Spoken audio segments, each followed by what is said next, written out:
Hello, welcome to the Global Atheists. Tonight we are going to have a conversation about women in dictatorships or support of women for right-wing, nasty political things. We'll be having interesting speakers, and I'm looking forward in today's episode of the Global Atheist.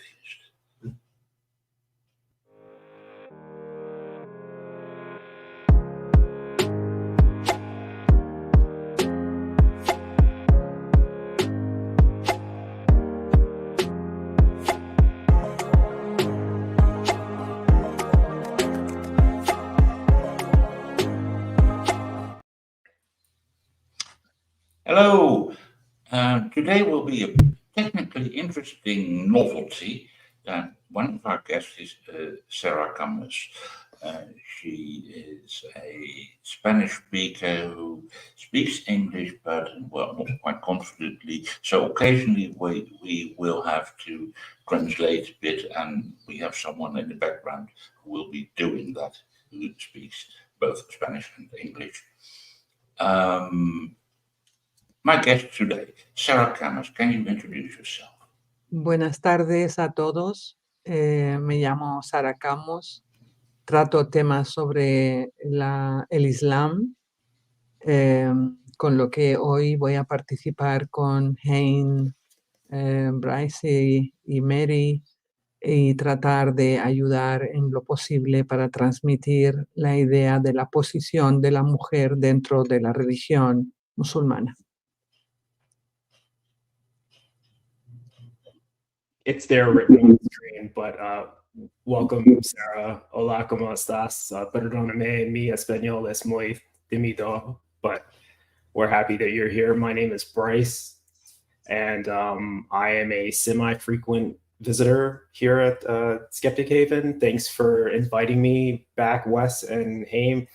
It's good to meet all of you, Sarah, Mary, and I think it's going to be an interesting conversation about why women support these types of ideologies. I'm interested to see what everyone has to offer to the conversation.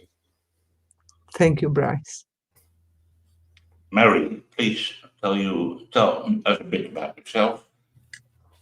Hi, my name is Mary Baller. I was born and raised inside of 5 different Amish communities. My first language is also not English. I speak Pennsylvania German or Dutch as my primary language. However, I escaped 20 years ago. I'm also a frequent flyer of Skeptic Haven. Thank you for inviting me back.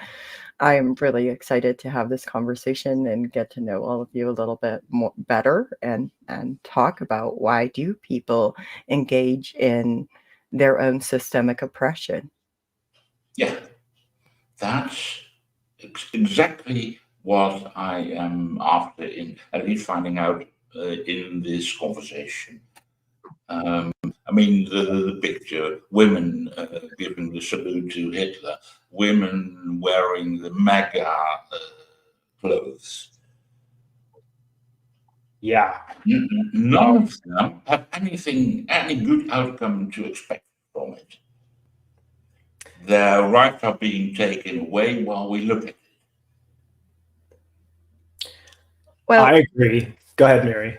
Well, see, but you have to understand, like, I actually, like, I have this idea of like understanding my own trauma helped me understand that people who participated, especially the women who participated in the oppression and the harm that was physical violence of all sorts and types towards children, and specifically the violence that I experienced, like all of that, to dismantle some of the harmful ideologies that I had to understand that there are the people who are the enforcers. So when you start considering high control religious groups and how they operate, so they have their propaganda, but they also have their enforcers. And their enforcers operate very much like the military in a way, because what they do is those people, they benefit from proximity to power.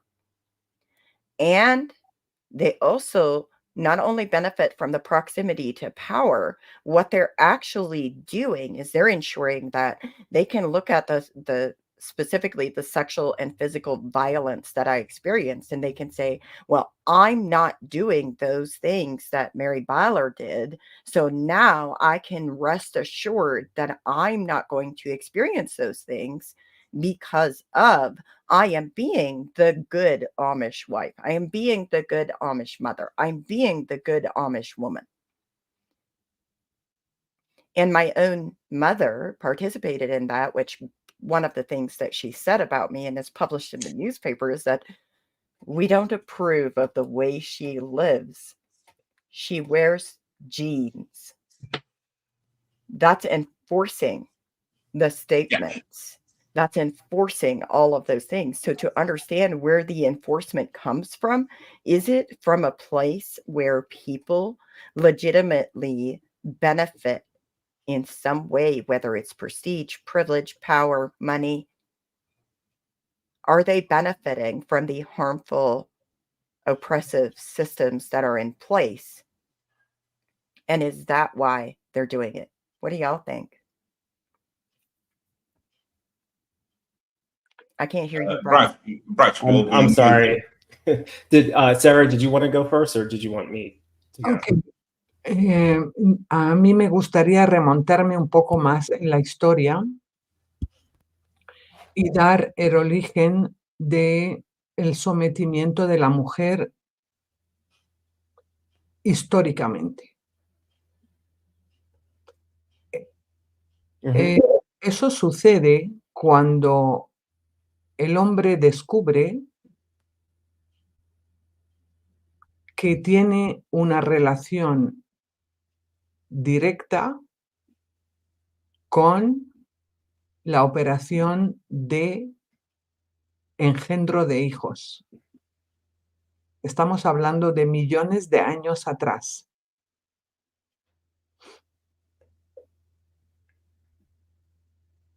¿Okay?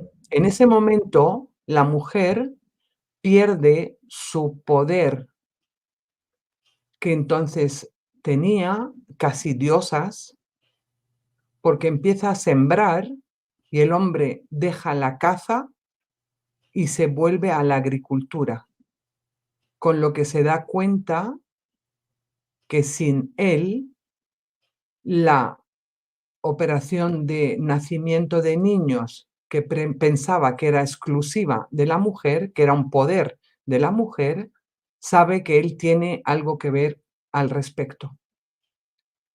En ese punto de la historia, la mujer empieza su declive de poder.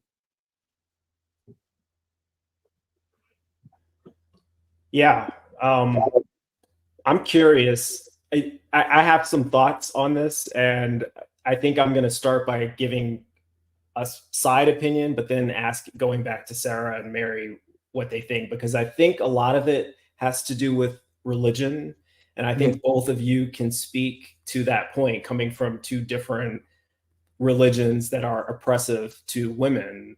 I also think the other half of it is, in addition to religious indoctrination, we also have cultural indoctrination that's less about religion and more about tradition and just kind of the expectations. When you're talking about in the United States, women who are aligned with MAGA or, just far right ideology that we tend to think is oppressive towards women, a lot of that is just taught from outside the perspective of religion. It comes from this belief that men are supposed to be in charge. Men would make better leaders than women. Women are supposed to be in the kitchen. They're supposed to be taking care of the children. And I know a lot of people who believe these things, who a lot of them aren't particularly religious. They may have been raised religious, but they're not using their religious views to justify. That's just this internalized belief that they have from the way that it always was in their environment, whether it was their parents or the previous generation. So some of it is religious indoctrination, and some of it is just cultural indoctrination, just an old school way of life. Can I put a bit of a thing in that? My parents weren't religious. I was raised without religion, but they had a firmly traditional daddy brings home the cash, mummy does the work at home arrangement. Yeah. It's almost like I don't know. I feel like that when people grow up a certain way and in a certain environment where everyone kind of has that same belief system, where the gender roles that we have, this is what men are supposed to do, this is what men are supposed to behave like, this is how women are supposed to act. They grow up with that and they don't really think about individuality so much, and these are the same type of people who are against transgender people, homosexuals, anything that's different from the established traditional lifestyle that they think is normal. They don't understand, they're fearful of it, they attack it, and they want to keep it the way that it has been. So yeah, I think a lot of that is where the cultural part comes in. And some of them will then use religion as an excuse to justify their bigotry, really. I don't know that they so much believe in the religion, or maybe they kind of pretend to believe in it, but they don't really care. But they know that that makes their position sound more legitimate. They really just don't want women to be in power. They want men controlling women. And why do women go along with this? Maybe some of them don't want to, but they feel like they have to, or it's expected of them. Maybe some of them actually believe that men are superior and that they don't want to make decisions. They are happy to just have all the decisions made for them. They could have been brainwashed into thinking that. So there's a lot of different reasons, but I think a lot of it is the religious indoctrination, the cultural indoctrination. Let's say, experts from, they were there. Tell us about that. Did you believe that? Did you believe men were better people? Well, I actually talk about this sometimes. Like, I read the Bible, and in our culture, the only people that could hold positions of authority were men. Men could have positions of authority. Like, when you talk about church leadership, even so far as like leading songs in church or getting up and speaking in church or any type of formal event, it was all men. And then, like, women, we would have votes in the church, and even women, like, I was taught specifically that women could not vote against their father. So the patriarch in charge of you had to give you, like, this is the way you're allowed to vote.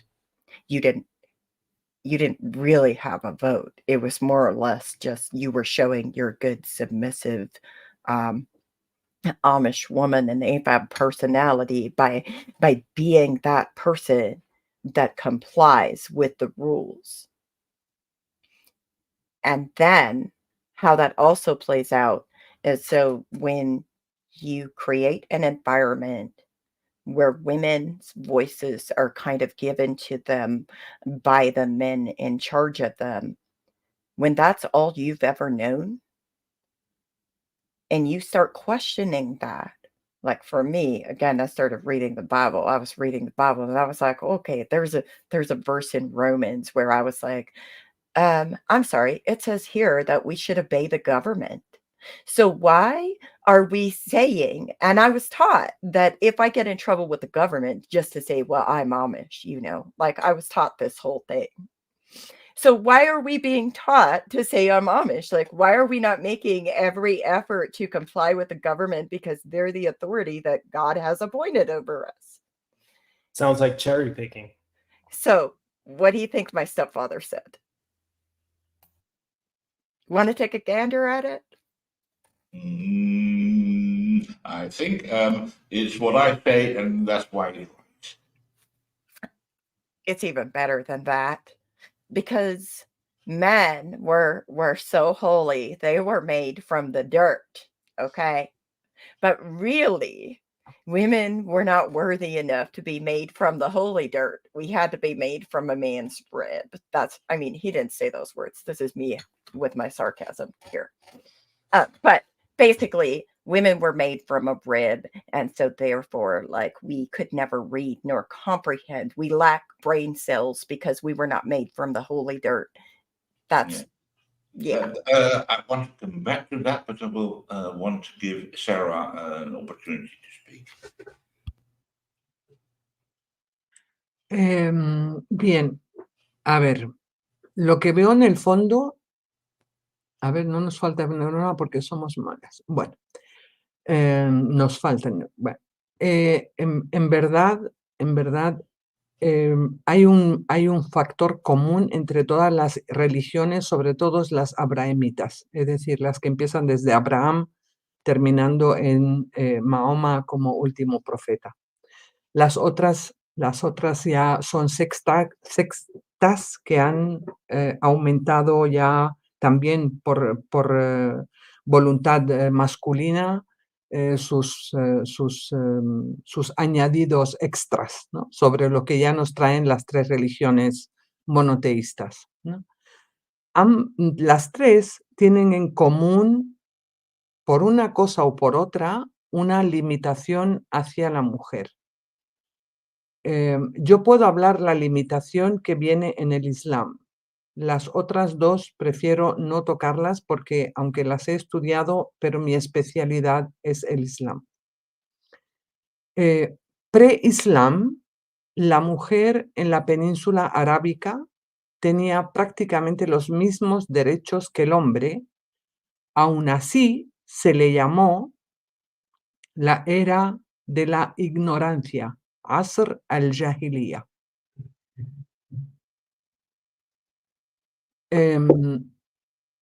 Mahoma tiene una historia especial de infancia muy problemática que hace que tenga un especial odio hacia la mujer. No puedo hablar qué pasó con los otros profetas porque también sus consecuencias son muy parecidas a lo que viene en el Islam, que en verdad es un copy-paste de las antiguas religiones, aderezadas por algún que otro toque de los complejos que tenía Mahoma con respecto a las mujeres. Lo que yo no entiendo es que eso siga así en la actualidad.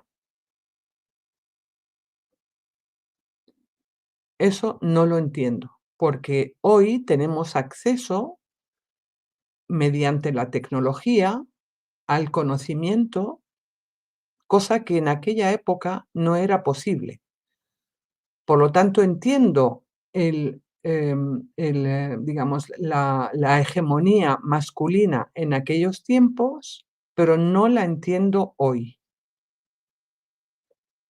Y aún así vemos que hay jóvenes, por lo menos en España, jóvenes de 16, 17 años que no entienden el árabe, que se están convirtiendo al Islam.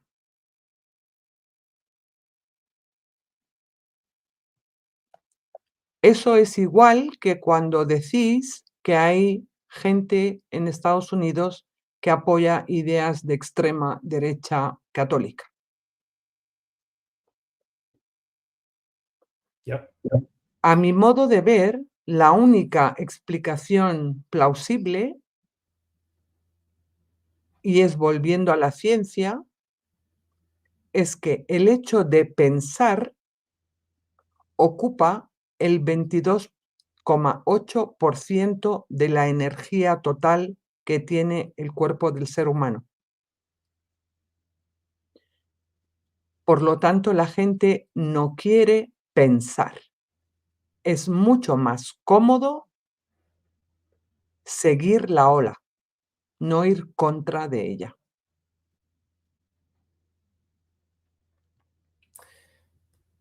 Was that all, Sarah, or did you have more? Perdón, no entendí lo que dijo Alma. ¿Eso sería todo o querías agregar algo más? De momento, llegar a esto, saber por qué ahora, teniendo toda la información que tenemos.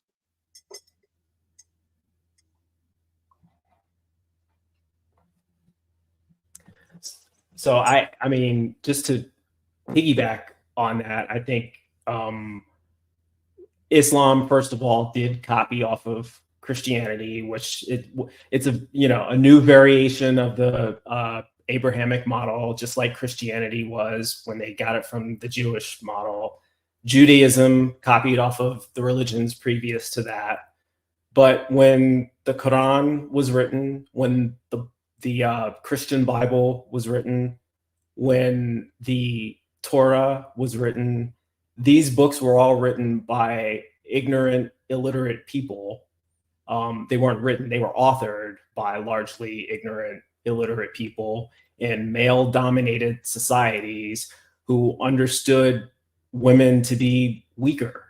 They didn't trust women to make decisions. Women were often considered property.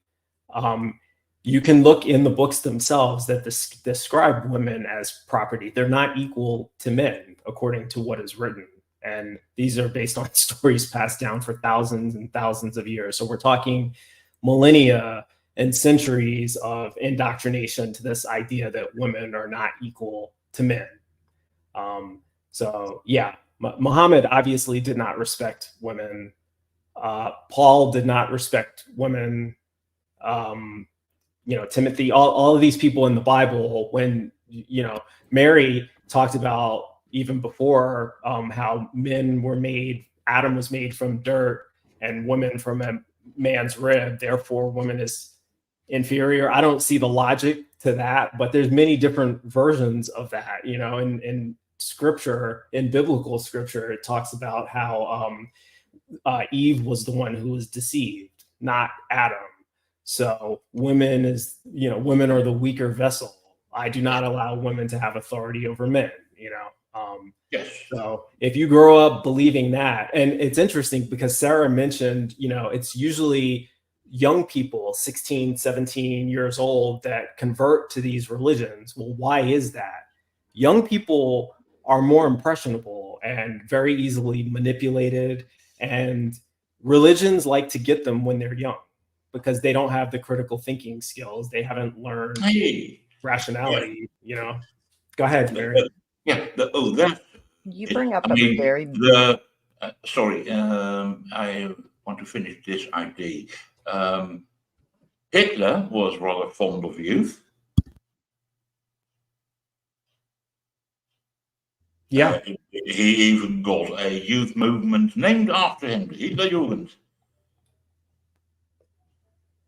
I didn't know that, actually.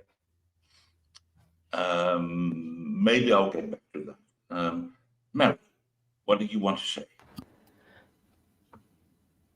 I'm sorry, I had an interruption, but what I was getting at is, like, you bring up a very big point, Bryce, and that is that they target young people for indoctrination because often because, like, young people are more impressionable, but also why is that? And that's because, like, our brains haven't fully developed until we're in our mid-20s.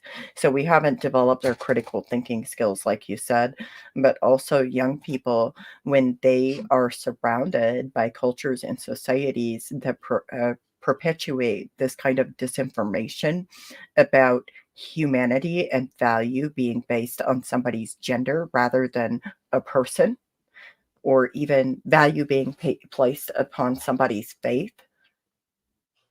And they make it sound like a good thing. They love bomb people. And then once they love bomb people, they also tell people you're unworthy, you're all of these things, all of these lies because of these religions. And then they say, but we have a solution for that. So they create like this perfect storm to recruit new members by doing so, and they prey on vulnerable people to do so. All of the problems that you are experiencing right now is because of your sin. But if you turn your life over to God, all of your problems will go away, And God has a plan for everybody, and he has a plan for women, and his plan is for women to make babies. So, and the plan is for men to lead. This is the Christian household. This is the Muslim household, And so if you do all of these things, your life will improve. You 16 to 17-year-old child who doesn't know any better. Mary, did you believe that?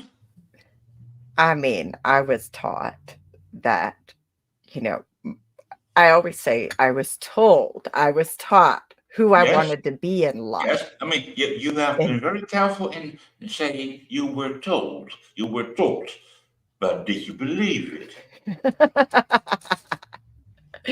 Well, I'm a little blasphemous, so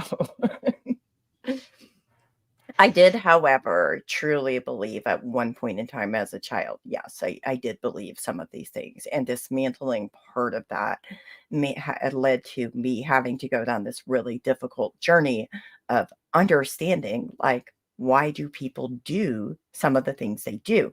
And why would I ascribe to this? Well, I was indoctrinated. I was conditioned. I was groomed to be the perfect wife. I was groomed to be the wife in The Handmaid's Tale. I'm sorry. So when you start talking about what Christoph Vassars want in America, when you start talking about the kind of environment like Harrison, but I can't say his last name. I can't.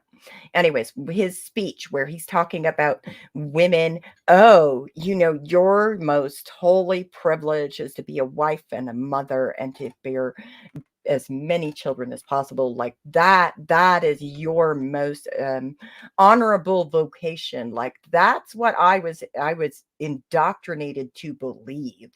I don't believe that anymore. I haven't believed that in many years, but I was told who I wanted to be. And it's not that I believe it now. I did at the time, because that's all I knew. And I was conditioned and groomed to believe that all I wanted to do and what my whole worth and value was tied up in is, getting baptized into the church at the right age, because it's more so like this: when you are the right age, you need to be baptized. That's how I was taught. And then once you get baptized, of course, like, you have to get married by the right time, because if you get to be 20, you're a little old. You want to be married before you're 20. And then not only that, you want to have as many children as God sees fit to bless you with. And your job is to cook and clean and bake and sew and garden and submit to your husband and to obey him in all things, because that is your duty. That is your holy duty. That is your good, godly duty. But it says it's straight out of the book. Yeah. Where is there place for agency in that? Exactly. Where is there place for critical thinking? I've often said this, like, I feel like the amount of labor that we had to do, that women were expected to carry in this group of people that I grew up in, like in that culture, that amount of labor made it to the point where it's God's will is used as a way to invoke cognitive dissonance so that you can never critically think about the things you believe about.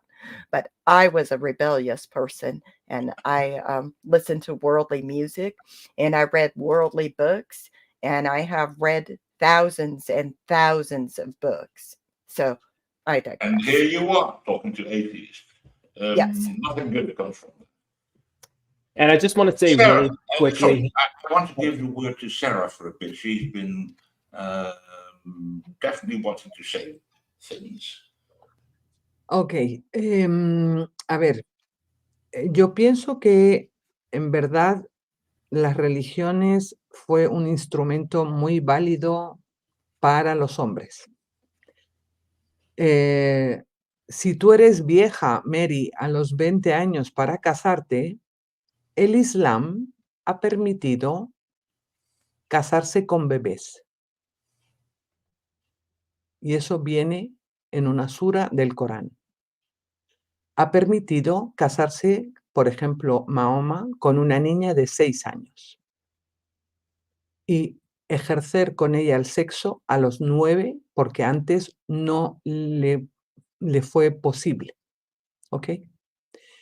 Por lo tanto, lamentablemente lo que hoy estamos viviendo es una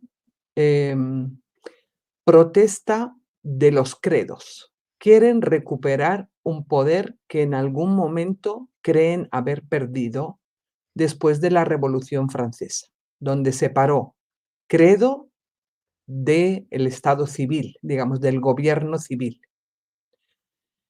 Y lamentablemente, cuando me refiero a jóvenes, Bryce, en España, me refiero a jóvenes mujeres, principalmente son las captadas por habibis musulmanes, ¿ok?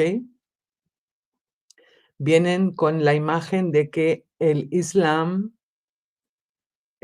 honra a las mujeres. Habibis son chicos guapos amantes, ¿vale? Es decir, aprovechan la revolución hormonal que existe a los 16, 17 años en el cuerpo de los seres humanos para captarlas vía amor,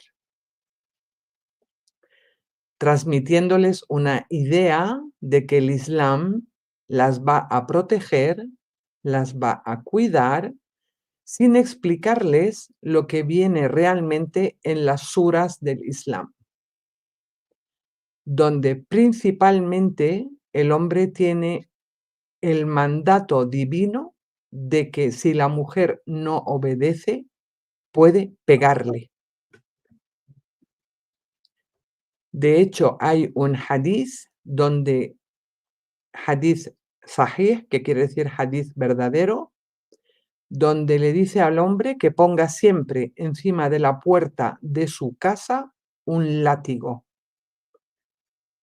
para que las mujeres no olviden que quien manda en casa es el marido y no ella.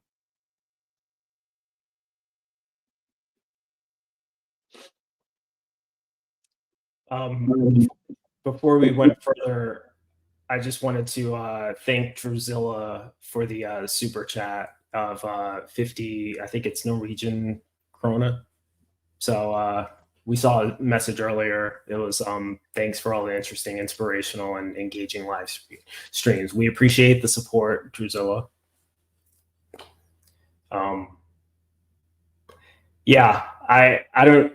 The other thing I was going to say, and I kind of forgot about it for a moment, but Islam, it's difficult to understand that Muhammad being what we recognize today as a child predator is still celebrated and accepted. I do hear people today, Muslims today, making the argument or trying to make the argument that Aisha was actually older than 9 years old, that she was 18 or some other, whatever age they think is acceptable. So there's a little bit of revisionist history trying to rehabilitate Muhammad so that he doesn't look so much like a child predator. But the traditional interpretation was that he was 9.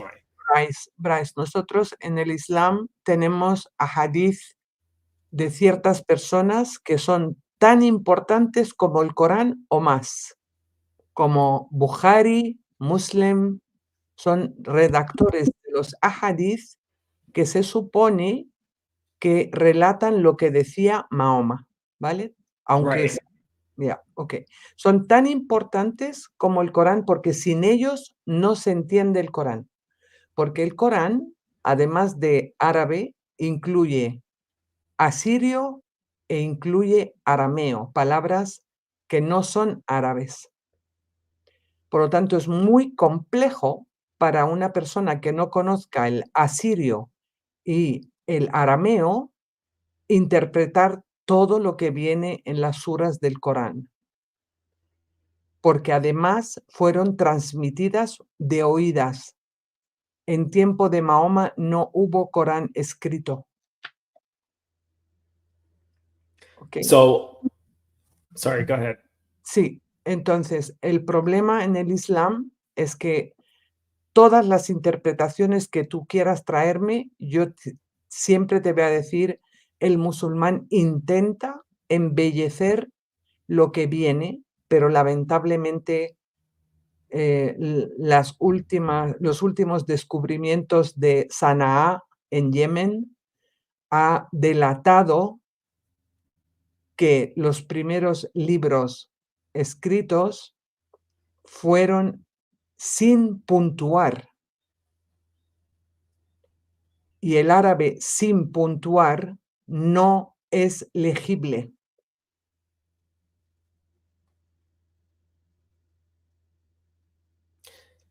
Yeah, I mean, if I'm understanding all of that correctly, it sounds like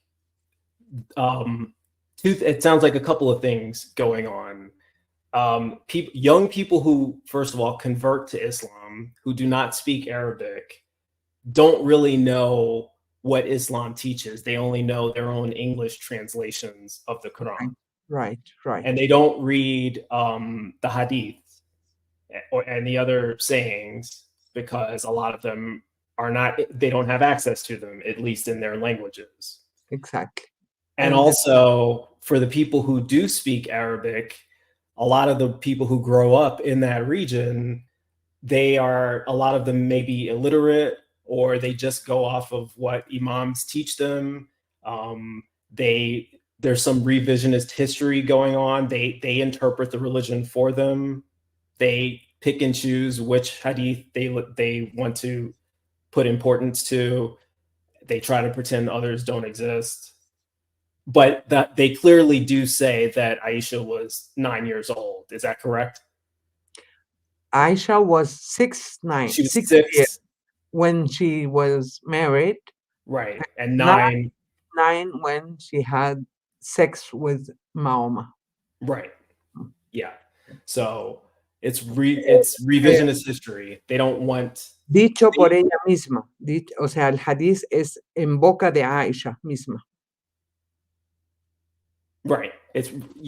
So there's some cognitive dissonance. They understand what the book says. Some of them do. A lot of them just ignore it, and some of them don't know what it says because they speak different languages. But for the ones who do understand it, there's some cognitive dissonance because they know that she was 6 years old and 9 when she had sex with Muhammad. They know that that's not acceptable today by current standards. So no es aceptable, pero se practica. Didn't get that, so I'm going to wait for the translation. Right. Por ejemplo, en Líbano, Siria, Yemen, Afganistán, Irán, hace muy poco una niña de 8 años murió la noche de su boda porque se había casado con un hombre de 45 años que la reventó. 8 años, ¿ok? Eso existe hoy. Eso se está, además con el hambre, con la necesidad, se está produciendo aún más y más matrimonios de ese tipo porque los niños no cuentan en un mundo que está lleno de guerra. No tienen derechos. Con lo que recurren al Corán, que lo permite, para ejercer ese poder paterno sobre los hijos y sobre todo hijas. I'm curious, Mary, what is I know that you grew up in Pennsylvania, right? But the legal age of consent there, is it 16? Hold up. I'm just going to say this. To assume that I grew up in Pennsylvania is a stereotype. There are Amish people within almost all 50 states of the United States. And there's Amish people in Canada too. But I digress. I was born in Pennsylvania. I lived in 3 different settlements in Pennsylvania. And then when I was 12, we moved to Wisconsin. So I actually grew up in 5 different settlements, but 2 of them were in Wisconsin. Regardless, the age of consent, it typically varies by state. There are only, as far as I'm aware of, there are only 10 states that have completely outlawed child marriage.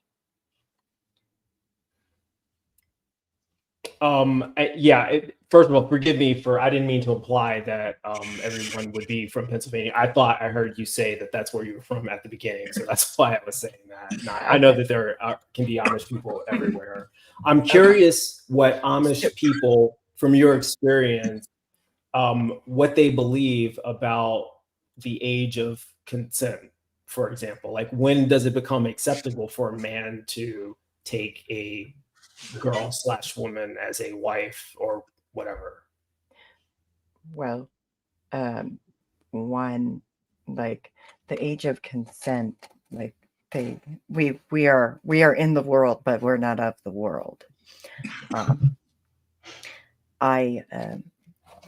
There's absolutely sex outside of marriage was strictly forbidden.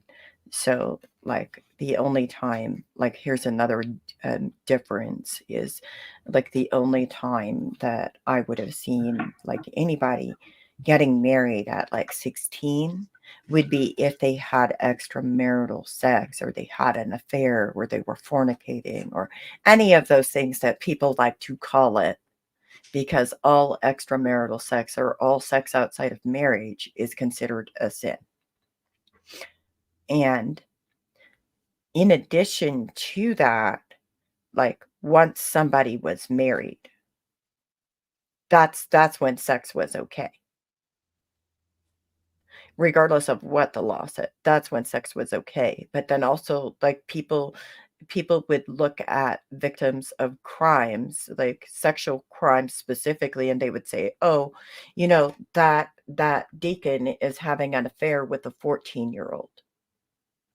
That's part of the language capabilities that have to be addressed, because often within these high control groups, people try to justify what they're doing that is harmful to people and to children, and they cover it up by using language that doesn't actually implicate or imply the severity of the crimes that are being committed. But going back to what Sarah said about the ways in which people dismiss and they invoke cognitive dissonance, have you ever heard people talk about, and I've heard this frequently from Christians, specifically Christians, where they say, oh, but it was a different time then. This is not the same time. Yes, that's called moral relativism, which they often accuse atheists of doing, but they're the ones who actually do it. Yep. Yeah. Slavery, slavery was okay back then. It was a different kind of slavery. It was necessary back then, but it's not okay today. Funny you should bring that up. I'm going to caveat for just a second, because this is a bone I have to pick. I have to pick it. And you can tell me how terrible it is. I know it's terrible. I was raised speaking a different language, and in our language, we use the N-word. We were taught to refer to Black people with the N-word. Our school books, our textbooks had the N-word in it. And I'm about tired of hearing people say that Amish people cannot be racist. I legitimately watched my own mother walk into a grocery store and buy groceries, and she would not hand a Black woman money to her hands because she believed in the curse of Ham. I'm not saying that all Amish people are racist. I'm saying I grew up in an environment where racism was touted. And when you go back to that, people use that kind of moral relativity, or whatever it was that you called it, Bryce. I apologize. Yep. Yeah, they use that to justify that and to pretend that it doesn't exist. And I'm sorry. Yeah. That is messed up, that's... and it needs to stop. Yes.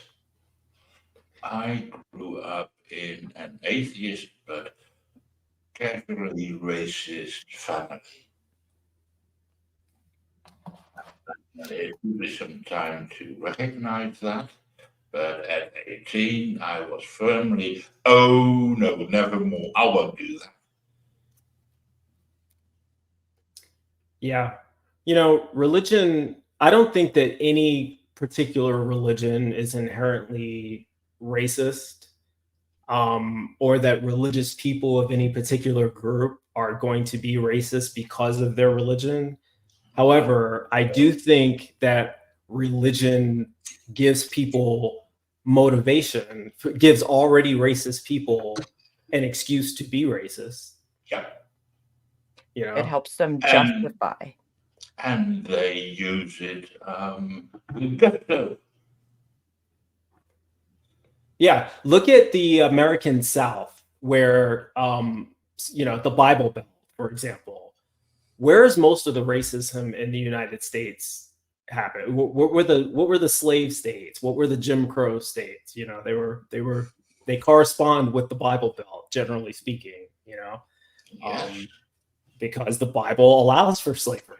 You know, Yes. and so. And again, you mentioned the curse of Ham. That's not just an Amish thing. That's in other Christian denominations as well. The Mormons didn't allow Black people to be priests until the 70s, very recently, you know, because that having dark skin is a curse in the Mormon faith. And so I think a lot of this largely applies to Christianity when we're talking about skin color. I think it's not as much of a thing in Islam, and Sarah can speak more to that than I can. But I know in Christianity, the religion has been used to justify racism based on skin color. Judaism has been used to justify racism based on religious tribe. I mean, I don't know what you guys, I personally believe that Zionism is a form of racism. And I think with Islam, it probably has more to do with whether or not you're a true Muslim or not, or whether you're a Sunni Muslim versus a Shia, or whatever the case may be. But yeah, I will let Sarah speak to that if she wants to. Bien, en el Islam no solo anima a ello, sino que viene en suras clarísimamente racistas, donde dice, por ejemplo, que en el día del juicio final,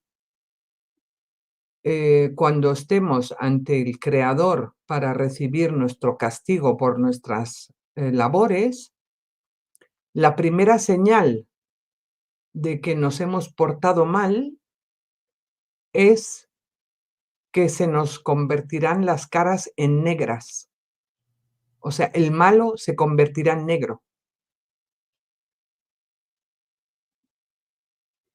Y el de la cara blanca será el que se le revise un poco más sus pecados.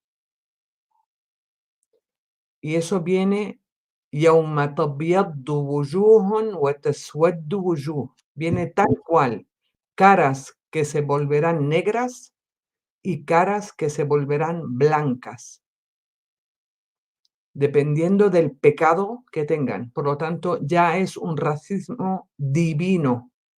No es dicho por Mahoma, es Corán. Mahoma solo quitó la esclavitud a uno, que se llama Bilal, un esclavo en toda su vida. No solo eso, sino que permitió las esclavas. Es decir, él se podía casar con muchas mujeres, los demás hombres musulmanes con 4. Solo con 4, pero él todas las que quiso, porque tuvo 9 y dicen algunos que hasta 22. Además de las esclavas que puedan comprar en el mercado o las que puedan adquirir en la guerra, como ha pasado últimamente con las Azidiyat por parte de ISIS en Siria. ISIS ha aplicado exactamente lo que viene en el Corán.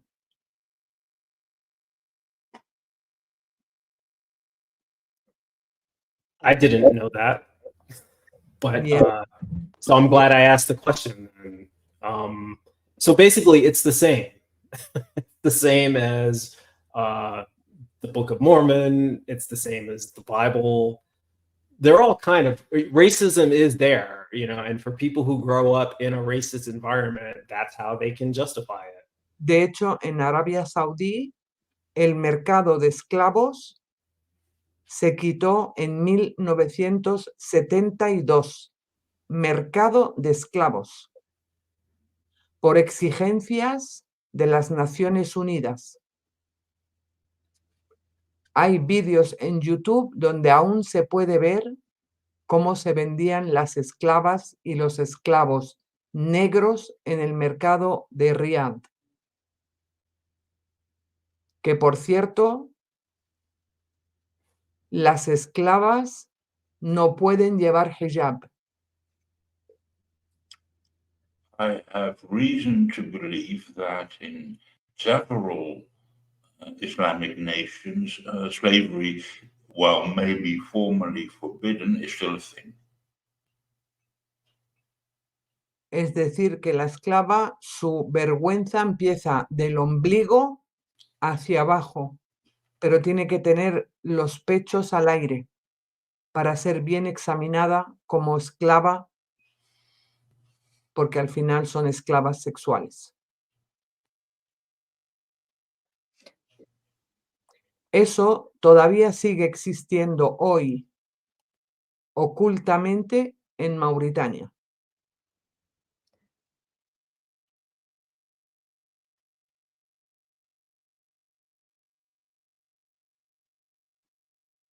May I ask you a question? Yes, Sarah? certainly. Are they only female slaves, or do they have all gender slaves? Like, is it just females? Just women? Almost female, sí. Más que nada mujeres. Pero también hay esclavos hombres. Yo conozco un hombre de Arabia Saudí que vive hoy, es amigo mío, y era hijo de una esclava. Su madre era esclava. Y él hoy es hombre de 65 años y dice que recuerda que su madre servía a su padre, que es el amo, porque él fue hijo del amo, con el pecho al aire.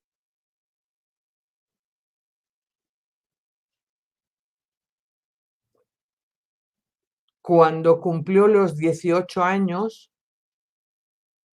lo echaron de la casa porque Mahoma prohibió la adopción. Con lo que no heredó de su padre.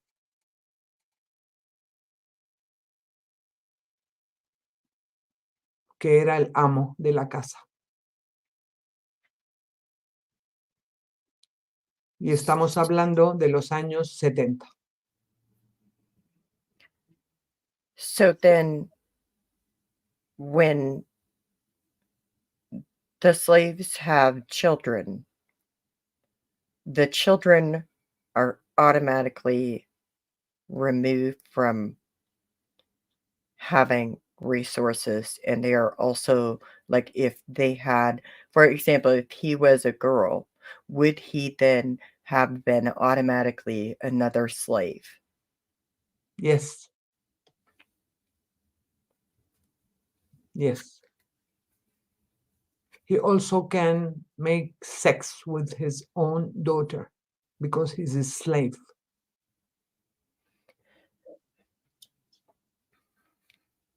And that ended in the 70s. Yes. Almost 72. Yes. Do people still adhere to that kind of belief that it's acceptable? Some people, yes, they said it is acceptable because God said that. Yes, I have this. Tengo discusiones con musulmanes que justifican ese discurso y están dispuestos a hacerlo hoy si tuviesen leyes que les permitan. Y el ejemplo lo tenemos en Afganistán, donde en el momento que salieron los Estados Unidos, las niñas automáticamente se les volvió a meter a las casas, quitar de los colegios, quitar de las universidades y otra vez se las están casando niñas.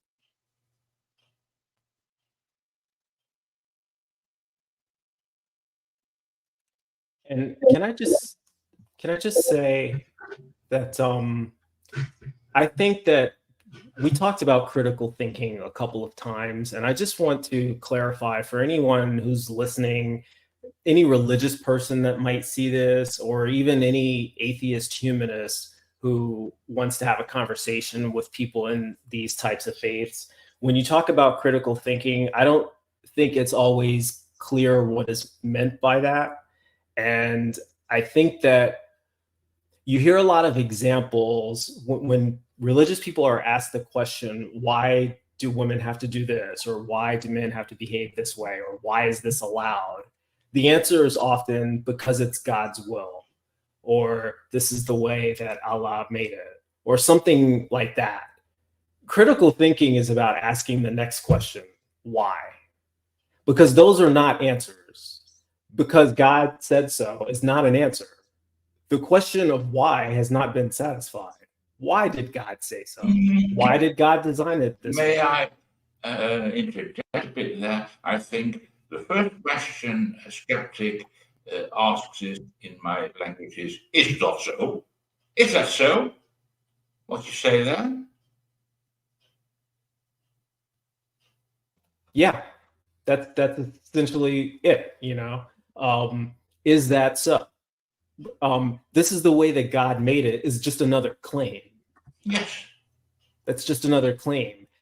Is that true? Did God make it this way? How do you know? Exactly. Why did God make it this way? Why would he make it in such an obviously flawed way? Why does God like suffering? Why does God like struggling? Why does God need blood sacrifices? These are the type of questions that you really need to get to, because God said so, because God did it this way. That's not an answer, you know. And when people give answers like that, it's a good indication that they have not really thought deeply about the question. They just kind of gave up. Maybe they were discouraged from asking questions beyond that. But go ahead, Mary.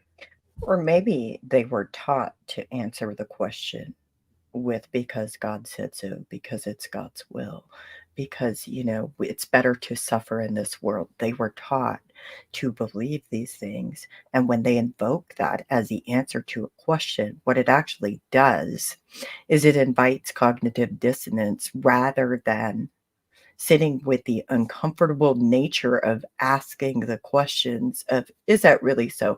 So what makes me believe that? What makes it so that it's good to suffer on earth?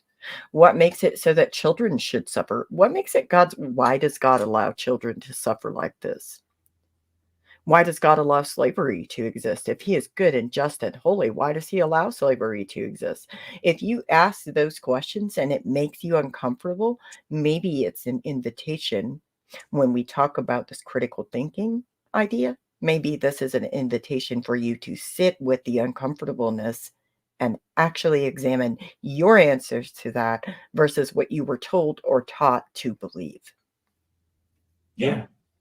Same thing goes for women who vote MAGA or who think that women shouldn't be in charge, or who are okay with, you know, women being in the kitchen. Why is it a woman's place to be in the kitchen? Why? Because the Bible says so. Who cares? We were not made from the holy dirt. You keep forgetting that part. We were not made from the holy dirt. We were not holy enough. We were not enough. Yeah. Why would God do that? Why would God He make had a divine plan, Bryce. Okay. I think Sarah wants to say something too. Ok. Primero, porque no hay un Dios. O sea, simplemente no hay Dios. Eso lo han hecho humanos, seguramente muy sádicos, porque en el Corán viene que Dios primero creó el infierno, después creó al hombre. Por lo tanto, da la impresión que es un Dios que ha hecho un escenario de, ¿cómo se le llama? Película de terror. El musulmán dice que es para examinarnos. Y yo digo, ¿qué necesidad tiene Dios, que es creador, de crear un ser imperfecto?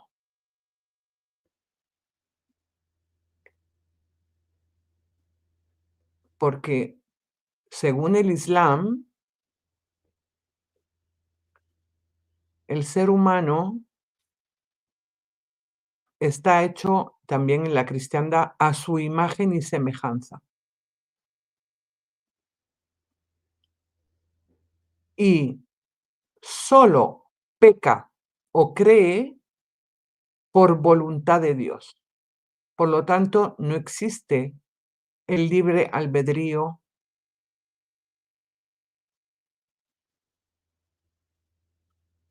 para el musulmán.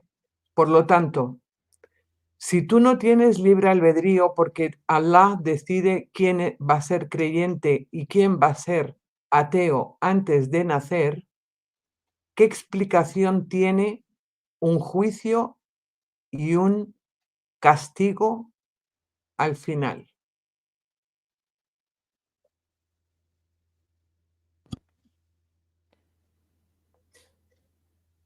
Sounds similar to Calvinism, actually. It does, but Sarah, if I may, when you talk about this and then you talk about the free will thing, so did they ascribe to this belief that, like, for example, if I experience all of this violence and I have all these scars all over my body because of this violence and all of these psychological scars, like all of that, well, it's because there's this free will. And so then does that further invite a sense of cognitive dissonance or distancing themselves from the actual issue when people invoke the idea that free will, like what exactly does that do for people in the Muslim faith? A ver, bueno, científicamente sabemos que no existe el libre albedrío. Eso científicamente lo sabemos, ¿vale? Porque todo lo que elegimos realmente lo elegimos por influencias que recibimos desde el exterior. O sea, partamos por esa idea. Ahora, dentro de las religiones y especialmente el Islam, él dice que tiene escrito los destinos de los seres que nacen antes de nacer. Por lo tanto, él ya sabe quién va a ser creyente y quién no. Eso no se lo cuestionan los musulmanes. Y esa es mi gran pregunta. ¿Por qué no se cuestionan eso? Sobre todo las mujeres,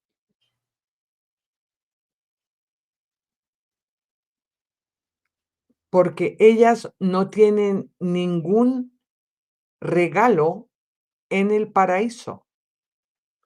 Los regalos serán dados a los hombres. Ellas van a ser simples observadoras de lo que hacen sus maridos. Van a contar jurías, que son 72 por cada hombre, por toda la eternidad,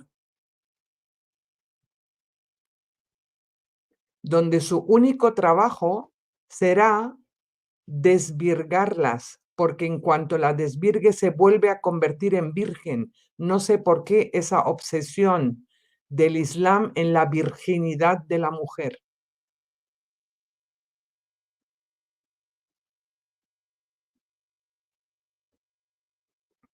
A mi modo de ver, obviamente tenéis una labor muy aburrida los hombres en el paraíso, lo siento, porque desvirgar no creo que sea algo placentero, estar toda la vida desvirgando únicamente, ¿te fijas? Well, it's obviously that means children, basically. It's only Yeah. the children who die before ever being married or being with a man that end up being given to men who go to heaven. Los niños en el Islam serán los sirvientes Yeah, de los que se ganen el paraíso. right. Because women and children are property. Because women and children are subjugated to be second-class citizens, but the whole thing would be non-functional if they could have the time and the space to actually critically think about all of these things, because they would stop being the enablers and the enforcers. Mary, They would eso, stop upholding that. pero yo eso lo entiendo en la tierra, pero no en el supuesto cielo, que no existe, cielo. No lo entiendo ahí, que sigamos siendo una propiedad. Porque las mujeres musulmanas hacen muchos sacrificios en la vida que bien merecerían algún tipo de regalo en el paraíso, pero no lo tienen. Ellas volverán con su mismo marido, aunque haya sido un maltratador.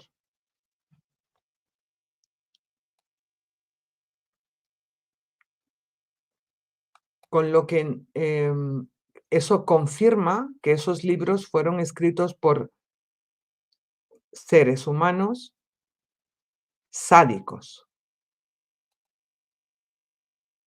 Porque solo tienen como regalo, de hecho en el Islam, los regalos que tienen los hombres hoy, si yo se lo digo a Bryce, me dice, pues vaya tontería. Porque el regalo que va a tener el hombre en el paraíso es ríos de leche, que no tenían en la península arábica, ríos de vino, que no podían beber porque se emborrachaban y él los quería para la guerra, quería a los hombres sobrios para la guerra, sombras de árboles, o sea, todo lo que les faltaba en el desierto. Pero no dice que van a tener palacios, van a seguir teniendo jaimas porque no conocían palacios.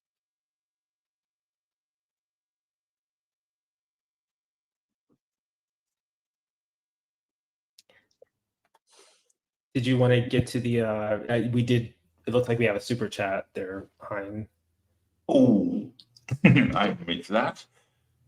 Can I see it? Nadia. Can you highlight that? Yeah, there you go. There we go. Any sort of social justice, improved quality of life, or equality, or Eric Vogelin and William Buckley would be sinful as an attempt to I don't know what that means. No, I don't know what that is. Conservative and religion are so disgusting. I firmly agree with the latter. Yeah. Yeah, I agree with the latter and the beginning part as well. Social justice does improve quality of life and equality. Yes. You know, you both were talking about you started by talking about critical thinking, and then how in Islam it's all about what's good for men. Women are kind of an afterthought. Children are kind of an afterthought. To me, when you apply critical thinking to a lot of these beliefs, this is the proof that this is not written by an intelligent God, but it was in fact written by selfish men. That's the type of thing a man in that time who saw himself as the center of the universe would write. It's not something that a God who created the entire universe would seem to care about, you know? So when you ask the question, why would God do this? Why would he make women as second-class citizens? They don't have an answer to that question, but we do have an answer for why men would make it that way. Exactly. So which one makes more sense? Did God write this, or did men write this? You know, Muhammad, Paul, whoever, Joseph Smith, they were all misogynists. Apparently they were all racist too. They were all sex abusers. So yeah, they wrote things that were in their best interests. not what was in women's best interest or minorities or anything like that. So. Yeah, they really did. If I may, I go back to what Sarah was talking about with women who go back to the husband who hits them. If it's okay, I'd like to ask a question about that. Ok, Mary. Sí, efectivamente, si muere estando casada con ese hombre, ella estará con ese hombre, aunque haya sido un maltratador en la tierra, Okay. porque sigue siendo su propiedad en el cielo. Porque en el Islam el matrimonio es un contrato de propiedad. Él le paga un dinero que es su precio, aunque la llamemos dote, pero es el precio. ¿Y cómo sabemos que es el precio? Porque si la mujer pide el divorcio,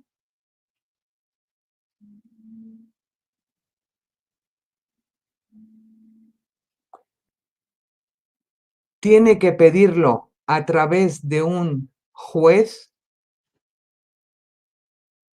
al contrario que el hombre con pronunciar la palabra te divorcio 3 veces ante 2 testigos, se divorcia de esa mujer. Pero ella tiene que ir ante un juez islámico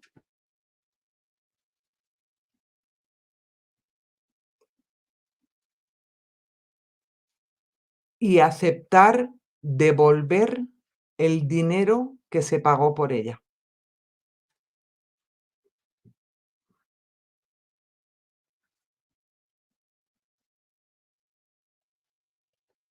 And just to piggyback or clarify, Nadia did come back to try to clarify her comments. And basically, she's saying that any attempt to apply social justice in the world or improve quality of life would be man's attempt to bring about the new heavens and the new earth, which would be sinful. So I think that's what she was trying to say. That would be interpreted as man being arrogant and sinful and trying to do the work of God. You know, it's not our place to make the world better for humans. That's God's place when he brings the new heavens and the new earth. So correct me if I'm wrong, Nadia, but I think that's what you were trying to say. And if so, that's a good point as well.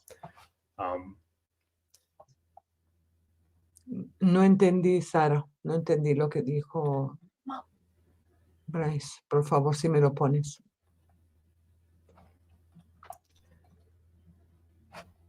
Yeah, she says yes. So I'm not sure how much longer you wanted to go, Hayne, but I know we started off talking about kind of right-wing women who are supportive of that, and then that led to religion kind of dominating. I don't mind that. Yeah, but I think it's the same ideas, though. Maybe unfortunately, my grandparents were all members of the Nazi Party during World War II. They weren't particularly religious. At best, let's say they went through the motions. Mm-hmm. And after the World War, most of them became more or less openly atheists. But they were still members of the wrong party. Got into serious trouble after the war from, let's say, a few months detention to my grandfather, who wasn't let out before 1950.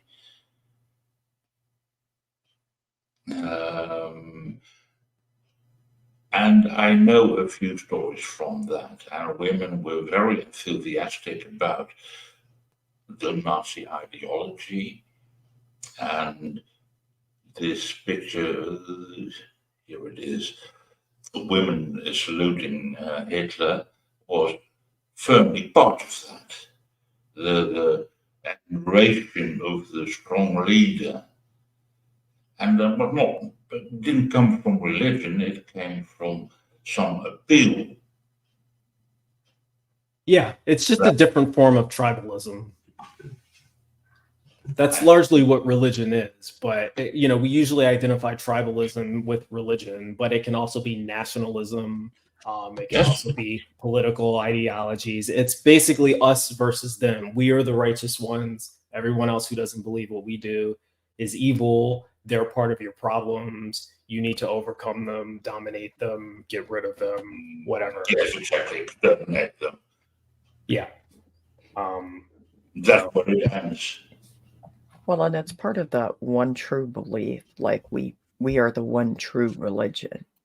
It's making something holy. Like I think what Sarah was talking about with like these women having these roles, and this is the only role, like they are subjugated, they are treated that way, but they allow it because it's holy.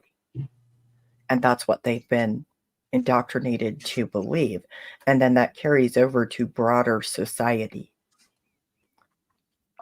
And then we have people who are making laws. Go look at Tennessee's new laws about child marriage. It's disgusting. What is that? I'm not familiar with that.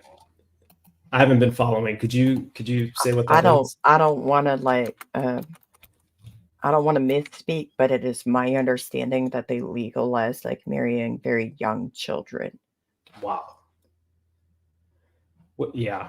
I mean, the Republican Party in the United States has made abortion illegal in a lot of states. The Supreme Court overturned it, you know. So why would women support the denial of women's right? Why would they support a political ideology or wing or movement that is single-handedly responsible for removing women's rights? It seems like intuitively you're voting against your own interests. You're supporting something that's against what you are. So why? But cultural brainwashing. Well, and it's not even congruent with the Bible. Like if you want to talk about abortion, I know that I myself have experienced abortions, and it really is something that I'm very passionate about. But even in the Bible, it says like, you know, there's the first breath concept. So if like life begins at first breath, like why are we sitting here and pretending that it's holy, that we are making rape and sexual abuse victims continue the Bible is pro-abortion.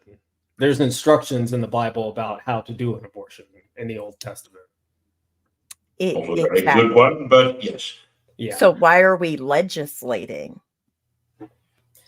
Because we want, well, but the people who are doing that want the United States to become a theocracy, just like Yemen, Saudi Arabia, Iran. But in this case, the Jesus Nazis. Yeah, they want it to be a Christian theocracy. Yes. Where they want to control everyone else through their religion. Yes, and that is white male Christian and the right kind of Christian. Yeah. It's a religion, really all religions, but Christianity in particular benefits white, cisgender, male, heterosexual, you know, that class of people, and everyone else that's outside of that is not equal. They are essentially to be turned into slaves, and if that doesn't work, they need to be exterminated. Yeah, and I would say just in modern times, at the very least, just made inferior to not having the same rights, not having the same bodily autonomy, not having the same legal representation, you know, and just recognizing their place, which is behind.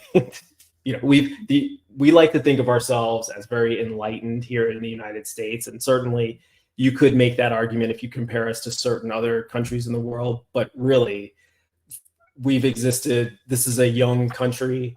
We've had 46 presidents of the United States. How many of them were non-white men? One.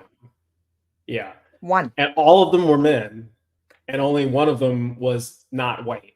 He was only half white, which Women represent 50% of the population, Right. but 0% of the people who have led this country. Why is that? Surely religion is not the answer. It's not the only reason, right? But I live in the Netherlands. We have a reputation for being rather progressive, but we have recently got a new government coalition hammered together. Formation of who exactly will be prime minister is yet to be decided, but I'll promise you he'll be a white male. Yeah. What were you going to say, Mary? Oh, I was going to ask you, like, what's the percentage of non-white people in America? I don't know off the top of my head. Does anybody know? Not really, because it depends on who you consider white and who you don't consider white. You could get to a lot of different kinds of numbers, because are we including Hispanic people? Are we calling some Hispanic? Is it like non-white Hispanic? Or, it really depends on what stats you're looking at. Okay, well, that's fair. I was just wondering how that compared in relation to the president. Well, so the majority of people in the country are white. The plurality, I should say. However, there are clearly, it's a diverse country, and it has been in particular since the beginning. I mean, obviously, the slaves, the Native Americans, they didn't get the opportunity to be president until very recently in our history, right? So it's not like they were not there and they didn't exist. They just didn't have rights. They didn't have citizenship rights. They didn't have voting rights until very recently, much less the right to be able to run for something. And the same thing with women, by the way. Women have always existed in the United States. They represent 50% of the population, but 0% of the presidency. And I don't think that religion is the only reason why that's the case. I think it's a big reason, but I think people in a right-wing ideology do not believe that women should be in charge because of the history and the tradition. I've heard MAGA women say, I could never vote for a woman because she has hormones and she could start a war, and and this was a clip on the Daily Show. It's the men who start wars. All wars have been started by men. Yes. Also, like, hormones. Yeah. I mean, that is fear-mongering of your own kind. Like, that is fear-mongering. That is stereotyping. That's pretending that women are lesser than, that women are less capable than. But what do these women benefit from by propagating these ideas and these beliefs? I don't know. Well, the answer is they don't. But the reason they do, I think, is because they've been brainwashed to think that it's true. Actually, they sometimes do. Okay. They benefit from it because they are being given benefits by men inside of groups and structures like that, because it protects them from further harm. Okay. It protects them from harm, and it probably does to some extent until there are no other people, and now it rolls downhill on them. But it has to get to that point for them to be able to come to a reckoning, to reconcile and critically think about what they're putting out there. Yeah. I see what you're saying. I guess that technically is a benefit.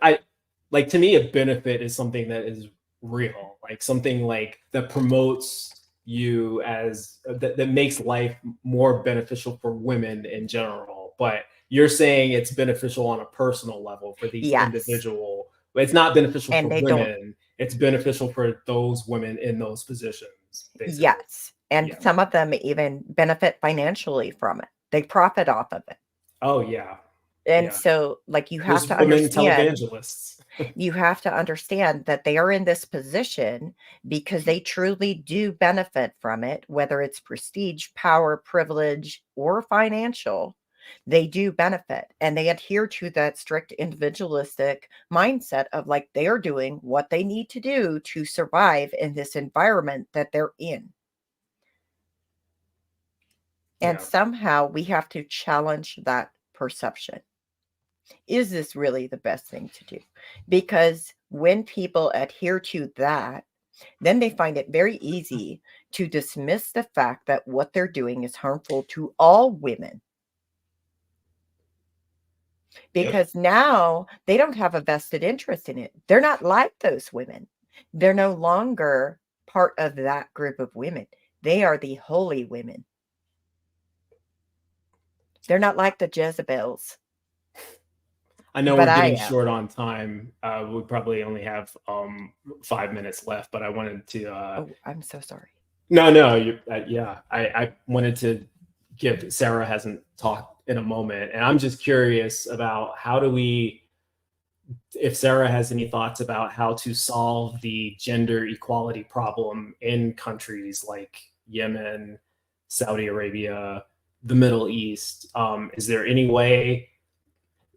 Is Islam going to be dominant forever? And is there any way for women to overcome the misogyny that is there because of Islam?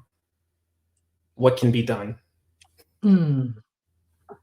What can be done in all the world, not only in Syria, in Yemen, in Afganistán. Todos los gobiernos tienen que entender que hablar de religiones dentro de un colegio es adoctrinamiento, no es libertad de credo. No es libertad de credo. La libertad de credo debe ser dentro de la puerta de tu casa y no al salir de la puerta de tu casa. Eso los gobiernos democráticos creen que si lo siguen permitiendo en los colegios es por democracia. Pero yo digo, ¿acaso es democracia divulgar la ideología nazi? ¿Por qué no se permite? Y sin embargo, permitimos que se divulguen ideologías muchísimo más crueles que la nazi, porque te la permite por palabra de Dios, supuestamente. Claro que no, que yo soy atea, pero tienen que, es decir, yo que pertenezco a una rama socialmente progresista, atea, obviamente, yo no puedo decir esto que estoy diciendo aquí hoy con este nombre falso en mi grupo de amistades, porque se me llama islamofóbica, que es una palabra inventada por el propio Islam.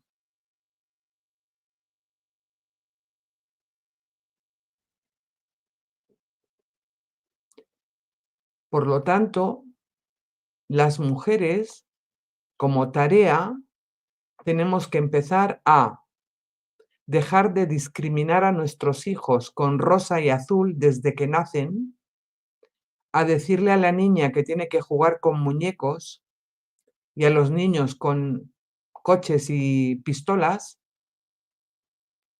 porque uno es fuerte y el otro es débil.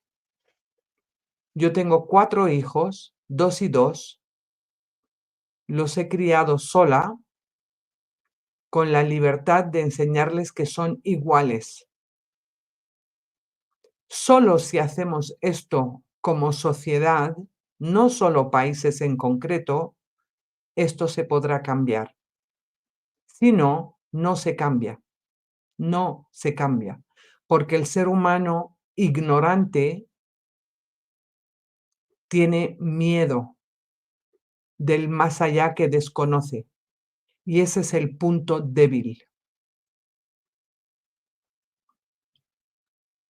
y las religiones vienen a cubrir ese punto débil con dominio.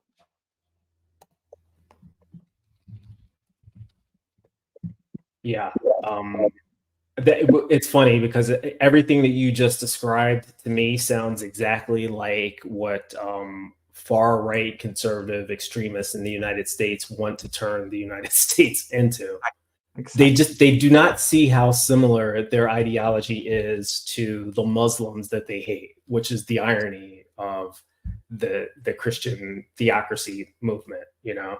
Bryce, lo que vas a ver pronto, porque lo habrá visto Hein en Nemsa, en Austria, y en el resto de Europa, tenemos una ola de imames de mezquitas que están apareciendo como hongos.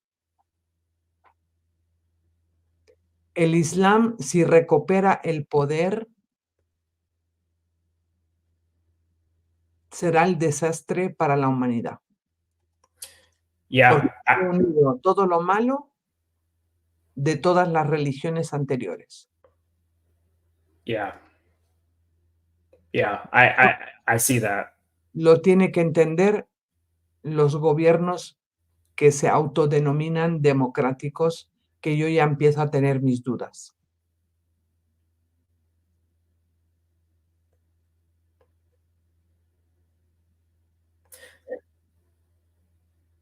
So it's not just here, it's in Europe too. Yeah, Yes. of course.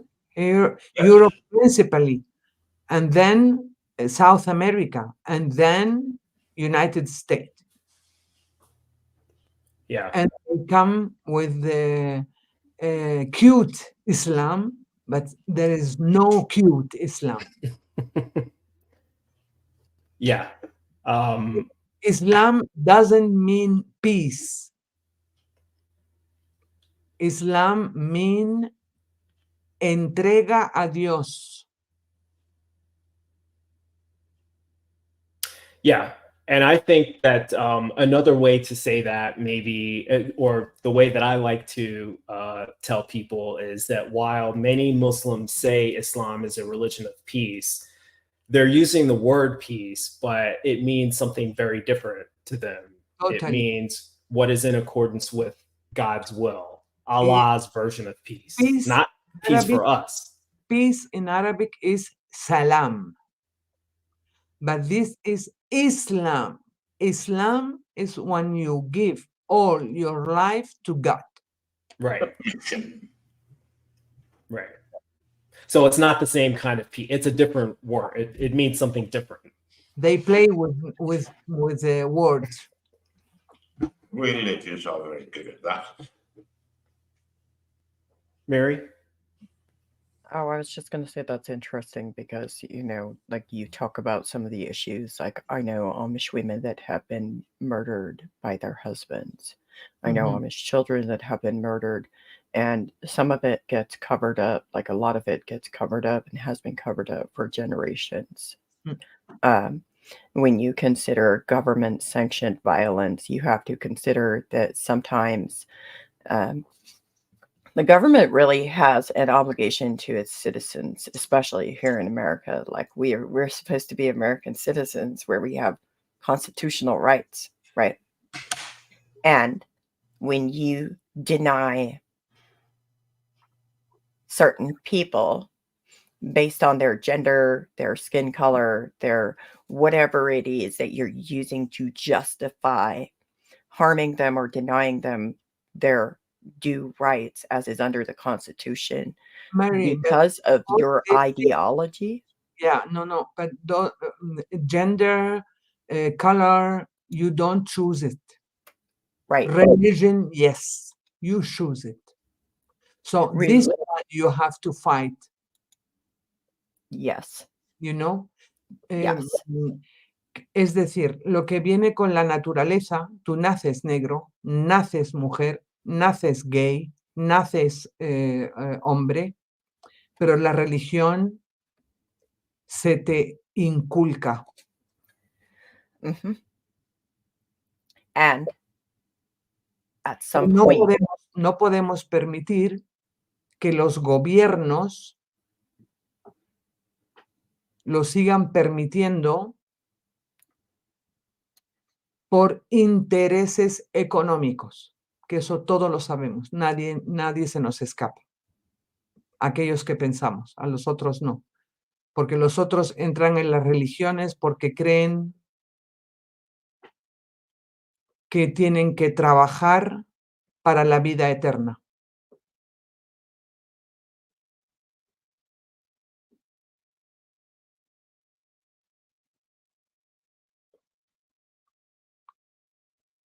Pero como yo creo que me moriré y me disolveré en la tierra y no hay nada después, me preocupa que se siga utilizando la ignorancia de la gente para el provecho económico,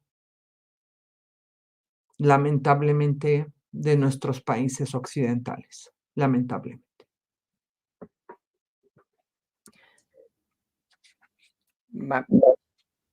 They do.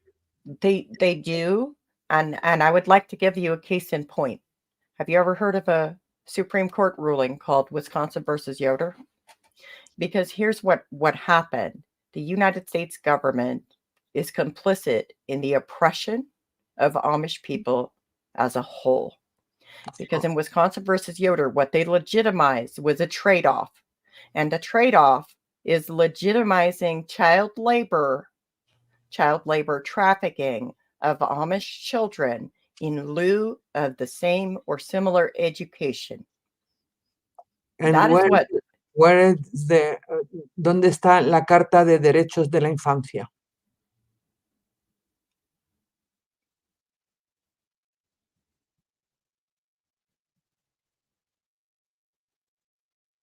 De las Naciones Unidas. the point.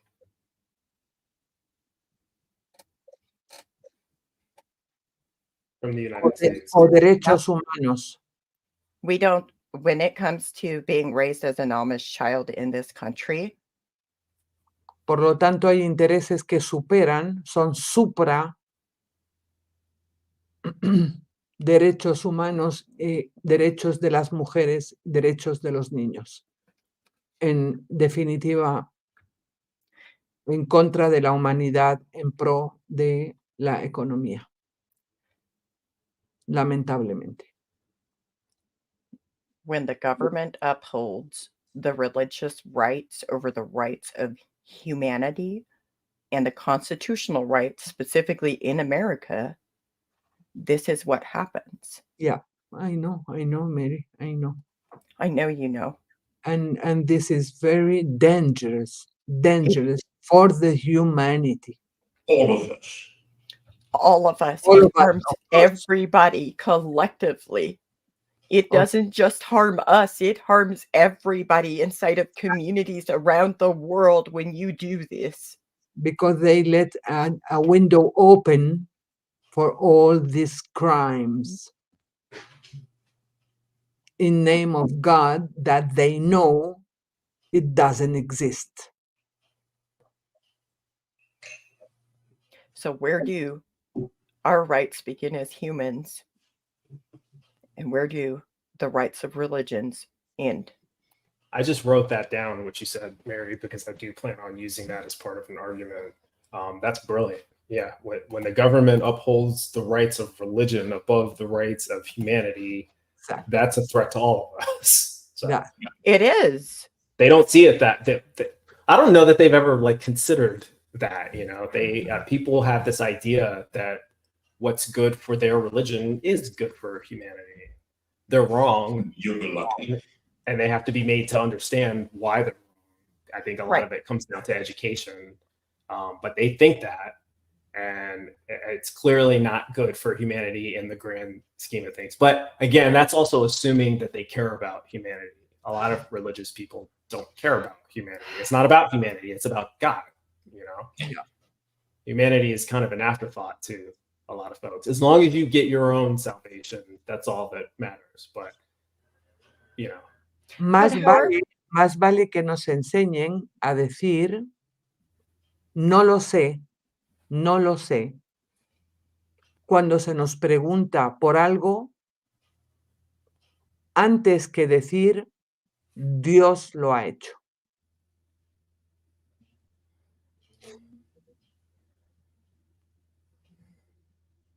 que es la respuesta fácil y beneficiosa para ciertos poderes.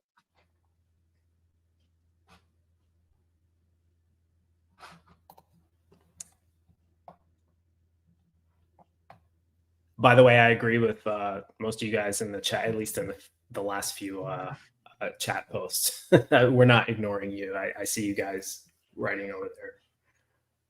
Yeah. So I don't know how much longer you intended to go, Haim. I do. Yeah. I think we need to, give our final thoughts on this conversation. It was a fascinating conversation, and I want to thank each of you for your contribution. Dr.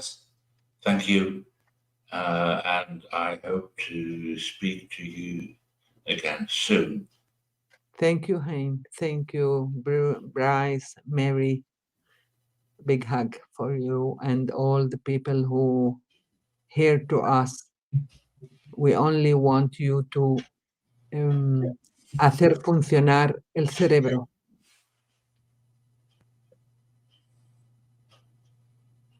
Yep.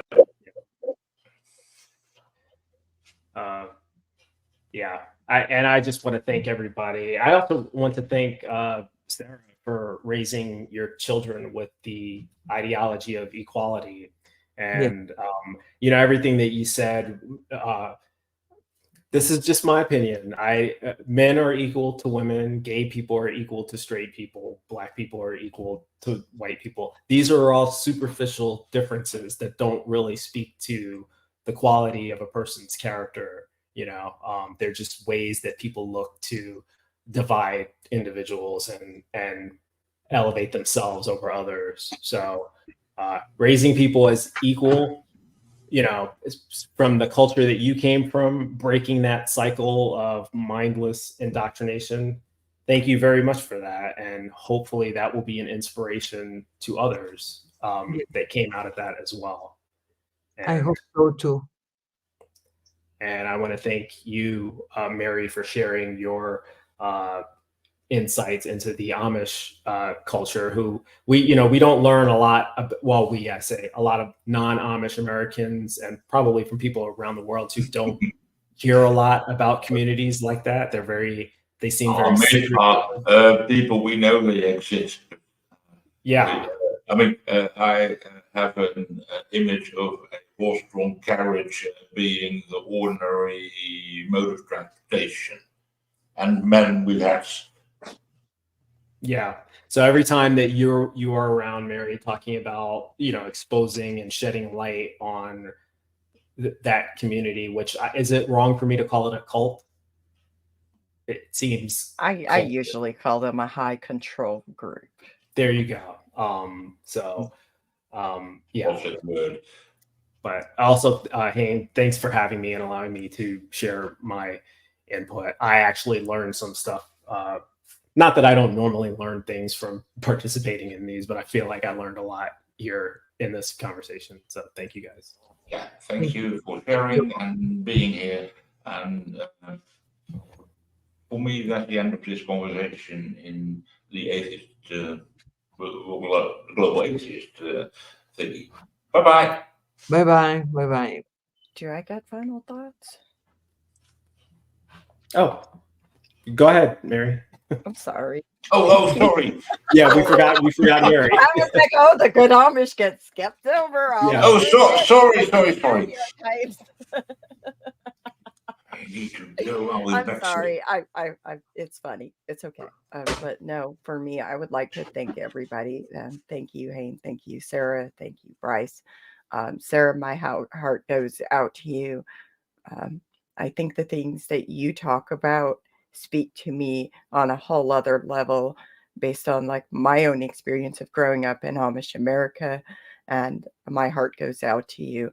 I think you're right when you say that we have to use our brains, but also I think that I've learned a few things today, and I always have new insights that I have when I have these conversations. I'm appreciative of that. Thank you, Alma, Wes, and also all of the people who make this channel possible, because for us to have these conversations, it is indicative of the ability that we have to actually sit with the discomfort that comes from recognizing that you grew up in a group, a community, or with beliefs that have actively harmed other people. And when we sit with that, and when we figure out who we really are and where we belong in the world, then we can understand ourselves better, and then we can do better. We can do better for our children, for our future generations. We can do better when we vote. We can do better as we go about our days. But that's just my personal belief. And I also believe that everybody deserves to live a healthy, happy, and whole life. Thank you so much. Yo quería decir una última palabra de agradecimiento a la valentía de Mary. Salir de donde estaba es una fortaleza tremenda como mujer, por lo tanto te aplaudo. Y a los espectadores que hayan visto interesante esta emisión, yo les animo a apoyar el canal con Patreons para que podamos seguir dando informaciones que puedan ayudar a mucha gente a salir de la ignorancia. Solo pretendemos eso. Solo pretendemos que hagáis funcionar esa parte del cuerpo donde las religiones nos han prohibido hacer funcionar. Así que muchísimas gracias por participar con todos y espero veros en futuras emisiones en directo. Muchas gracias. And the Patreons are Helen Green, Logan Fisher, Amanda McLeod, Eric Ozols, Rion, Deneen Murphy, Dan D., Michael Wiseman, Cindy Plaza, Sunny Shell, Aaron Coalson, and Phil Calderone. Thank you all so much. Yes. And don't forget that the next show is at 3:30. Women Atheists Unload with Cynthia McDonald. So I'm definitely excited about that. She's great. It's going to be amazing. Okay. Well, that's the end of this episode. Thank you for being here. Thank you for contributing. It was very nice to talk to you. Thank you.